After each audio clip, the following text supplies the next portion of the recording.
بسم الله الرحمن الرحيم. اللهم لك الحمد سرمدا صل على حبيبك المصطفى وآله وصحبه أبدا. ہجرت کا چوتھا سال بھی کفار کے ساتھ چھوٹی بڑی لڑائیوں ہی میں گزرا. جنگ بدر کی فتح مبین سے مسلمانوں کا رعب تمام قبائل عرب پر بیٹھ گیا تھا، اس لیے تمام قبیلے کچھ دنوں کے لیے خاموش بیٹھ گئے تھے. لیکن جنگ احد میں مسلمانوں کے جانی نقصان کا چرچا ہو جانے سے دوبارہ تمام قبائل دفعتاً اسلام اور مسلمانوں کو مٹانے کے لیے وہ کھڑے ہو گئے، اور مجبوراً مسلمانوں کو بھی اپنے دفاع کے لیے لڑائیوں میں حصہ لینا پڑا. 4 ہجری کی مشہور غزوات میں سے ایک یہ بھی ہے غزوہ بنو نذیر. یہ واقعہ کچھ اس طرح سے ہے کہ حضرت عمر بن امیہ زمری رضی اللہ عنہ نے قبیلہ بنو کلاب کے 2 شخصوں کو قتل کر دیا تھا، جس کا پورا واقعہ موجود ہے، اور حضور صلی اللہ علیہ وسلم نے ان دونوں کا خون بہا ادا کرنے کا اعلان فرما دیا تھا. اسی معاملے کے متعلق گفتگو کرنے کے لیے حضور اقدس صلی اللہ علیہ وسلم قبیلہ بنو نذیر کے یہودیوں کے پاس تشریف لے گئے، کیونکہ ان یہودیوں سے آپ کا معاہدہ تھا. مگر یہودی در حقیقت بہت ہی بد باطن ذہنیت والی قوم ہے. معاہدہ کر لینے کے باوجود ان خبیثوں کے دلوں میں پیغمبر اسلام صلی اللہ علیہ وسلم کی دشمنی اور عناد کی آگ بھری ہوئی تھی، اور حضور صلی اللہ علیہ وسلم ان بد باطنوں سے اہل کتاب ہونے کی بنا پر اچھا سلوک فرماتے تھے، مگر یہ لوگ ہمیشہ اسلام کی بے کنی اور بانی اسلام کی دشمنی میں مصروف رہے. مسلمانوں سے بغض اور عناد اور کفار اور منافقین سے ساز باز اور اتحاد، یہی ہمیشہ ان غداروں کا طرز عمل رہا. اس موقع پر جب رسول اللہ صلی اللہ علیہ وسلم ان یہودیوں کے پاس آپ تشریف لے گئے تو ان لوگوں نے بظاہر تو بڑے اخلاق کا مظاہرہ کیا، مگر اندرونی طور پر بہت ہی بڑی خوفناک سازش اور انتہائی خطرناک اسکیم کا انہوں نے منصوبہ بنا لیا، پلاننگ کر لی. حضور صلی اللہ علیہ وسلم کے ساتھ حضرت ابوبکر صدیق، حضرت عمر، حضرت علی رضی اللہ تعالی عنہم بھی تھے. یہودیوں نے ان سب حضرات کو ایک دیوار کے نیچے بڑے احترام کے ساتھ بٹھایا اور آپس میں یہ مشورہ کیا کہ چھت پر سے ایک بہت ہی بڑا اور وزنی پتھر ان حضرات پر گرا دیں تاکہ یہ سب لوگ دب کر ہلاک ہو جائیں. عمر بن جحاش اس مقصد کے لیے چھت کے اوپر چڑھ گیا. محافظ حقیقی پروردگار عالم عز و جل نے اپنے حبیب صلی اللہ علیہ وسلم کو یہودیوں کی اس ناپاک سازش سے بذریعہ وحی مطلع فرما دیا.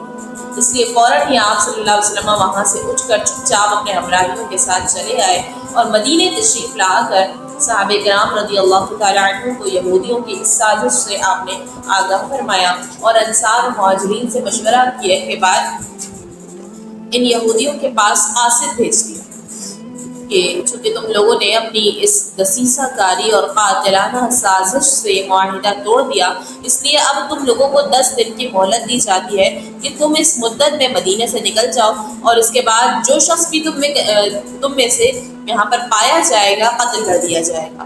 شہنشاہ مدینہ صلی اللہ علیہ وسلم کا یہ فرمان سن کر بنو نذیر کے یہودی جلا وطن ہونے کے لیے تیار ہو گئے تھے، مگر منافقوں کا سردار عبداللہ ابن ابی ان یہودیوں کا حامی بن گیا اور اس نے کہلا بھیجا کہ تم لوگ ہرگز مدینے سے نہ نکلو، ہم 2000 آدمیوں سے تمہاری مدد کرنے کو تیار ہیں.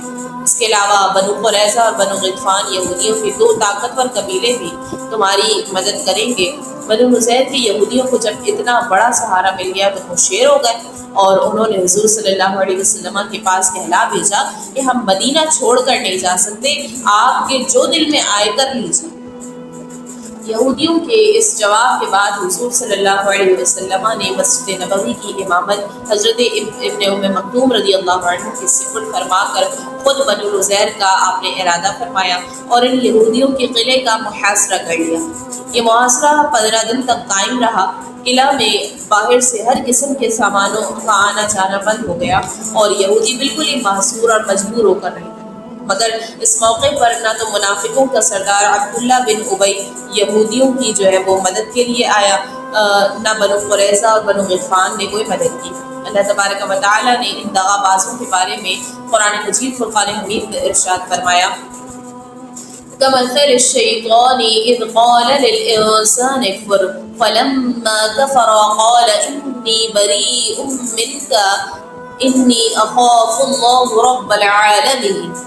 ان لوگوں کی مثال شیطان جیسی ہے جب اس نے آدمی سے کہا کہ تو کفر کر، پھر جب اس نے کفر کیا تو بولا کہ میں تجھ سے الگ ہوں، میں اللہ سے ڈرتا ہوں جو سارے جہان کا پالنے والا ہے.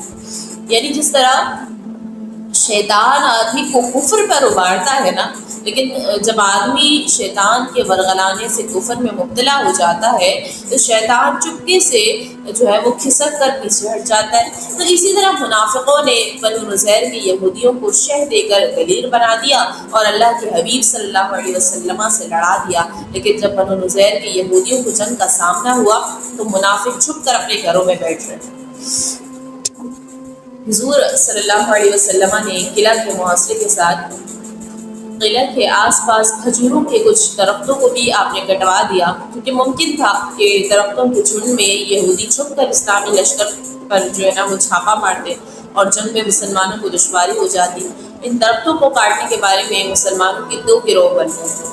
کچھ لوگوں کا یہ خیال تھا کہ یہ درخت نہ کاٹے جائیں کیونکہ فتح کے بعد یہ سب درخت مال غنیمت بن جائیں گے اور مسلمان ان سے نفع اٹھائیں گے، اور کچھ لوگوں کا یہ کہنا تھا کہ درختوں کے جھنڈ کو کاٹ کر صاف کر دینے سے یہودیوں کی کمین گاہوں کو جو ہے وہ برباد کرنا اور ان کو نقصان پہنچا کر غیظ و غضب میں ڈالنا مقصود ہے، تو لہٰذا ان درختوں کو کاٹ دینا ہی بہتر ہے.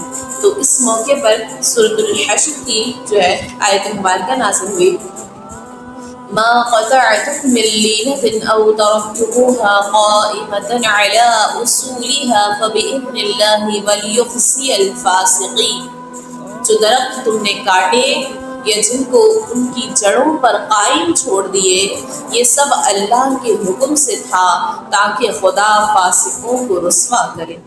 مطلب یہ ہے کہ مسلمانوں میں جو درخت کاٹنے والے ہیں ان کا عمل بھی درست ہے اور جو کاٹنا نہیں چاہتے وہ بھی ٹھیک کہتے ہیں، کیونکہ کچھ درختوں کو کاٹنا اور کچھ کو چھوڑ دینا یہ دونوں اللہ تبارک و تعالیٰ کے حکم اور اس کی اجازت سے. تو بہرحال آخر کار معاشرے سے تنگ آ کر بنو نذیر کے یہودی اس بات پر تیار ہو گئے کہ وہ اپنا اپنا مکان اور قلعہ چھوڑ کر اس شرط پر مدینے سے باہر چلے جائیں گے کہ جس قدر مال اور اسباب وہ اونٹوں پر لے جا سکے لے جائیں گے.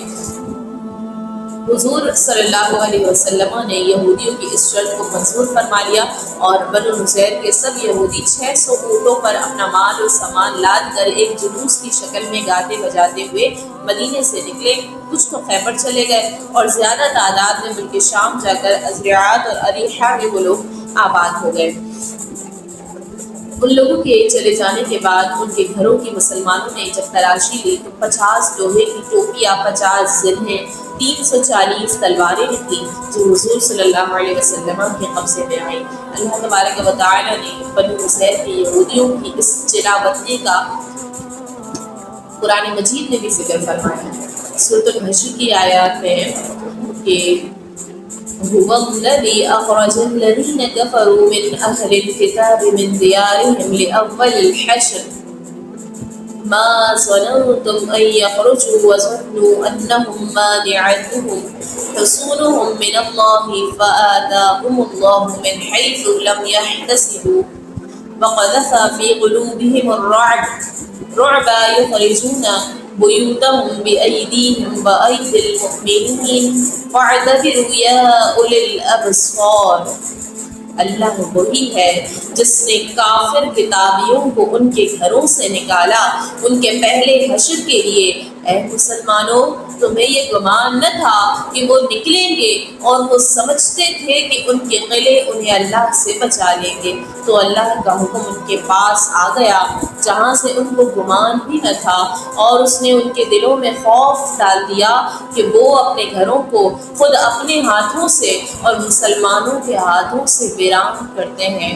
تو عبرت پکڑو اے نگاہ والو. تو واقعہ تھا یہ غزوہ بنو نذیر کا. مزید 4 ہجری میں متفرق واقعات رونما ہوئے.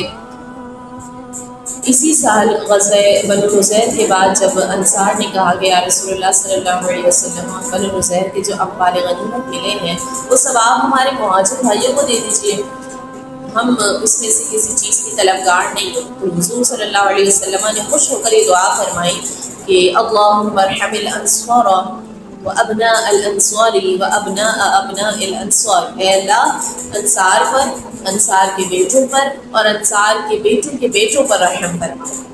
اسی طرح اسی سال جو ہے حضور صلی اللہ علیہ وسلم کے نواسے حضرت عبداللہ بن عثمان غنی رضی اللہ تعالیٰ عنہ کی آنکھ میں ایک مرغ نے چونچ مار دی تھی، جس کے صدمے سے وہ 2 رات تڑپ کر وفات ہو گئے۔ اور اسی 4 ہجری میں حضور صلی اللہ علیہ وسلم کی زوجہ مطہرہ حضرت بی بی زینب بنت خزیمہ رضی اللہ عنہ کی وفات ہوئی۔ اسی سال حضور نے حضرت ام المؤمنین بی بی ام سلمہ سے نکاح فرمایا، اور اسی سال جو ہے 4 شعبان 4 ہجری کو امام حسین رضی اللہ تعالیٰ عنہ کی پیدائش ہوئی۔ اسی سال ایک یہودی نے جو ہے ایک یہودی کی عورت کے ساتھ زنا کیا، اور یہودی نے یہ مقدمہ بارگاہ رسالت میں پیش کیا، تو آپ صلی اللہ علیہ وسلم نے تورات اور قرآن دونوں کتابوں کے فرمان سے اس کو سنسار کرنے کا فیصلہ فرمایا۔ اسی طرح اسی سال طعمہ بن ابیرت نے جو مسلمان تھا چوری کی، تو حضور صلی اللہ علیہ وسلم نے قرآن کے حکم سے اس کا ہاتھ کاٹنے کا حکم فرمایا۔ اور اسی 4 ہجری میں بعض مورخین کے نزدیک شراب کی حرمت کا حکم بھی نازل ہوا۔ بعض کے نزدیک 6 ہجری بھی ہے، بعض 8 ہجری کا بھی کہتے ہیں، اور بعض 4 ہجری کا بھی قول ملتا ہے۔